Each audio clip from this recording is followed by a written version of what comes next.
9 মাস আগে ভালোবেসে বিয়ে করেন ইমরান ও বিজলি। তবে সামান্য ইন্টারনেট নিয়ে ঝগড়ায় ভালোবাসার মানুষের হাতেই প্রাণ দিতে হলো বিজলিকে। এমন লোমহর্ষক ঘটনায় এলাকা জুড়ে ব্যাপক চাঞ্চল্যের সৃষ্টি হয়েছে।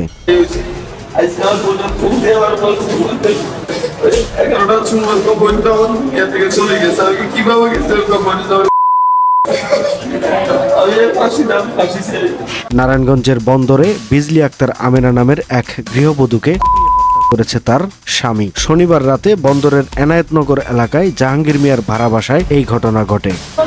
দেখছিলাম যে এমবি নিয়ে কথা কাটাকাটি হইতেছিল। ওর জামাই বলতেছে যে ও আমার ভাগিনার সাথে কথা বলতেছিল, তো বলতেছি কথা বলতেছে আমার এমবি শেষ করে দেবে। নিহত বিজলি আক্তার আমেনা কুমিল্লার কান্দাইল গ্রামের পাহাড় মিয়ার মেয়ে। তাকে হত্যার পর বন্দর থানায় আত্মসমর্পণ করেন অভিযুক্ত স্বামী ইমরান হোসেন। এ ব্যাপারে গণমাধ্যমে কথা বলেন নিহত বিজলির বোন বৃষ্টি। তিনি জানান, এমবি নিয়ে কথা কাটাকাটি হইতেছিল। পরে আমি আর আমার ও সব রুমে চলে গেছি। রুমে গিয়ে মোবাইলে গেম খেলতেছিল।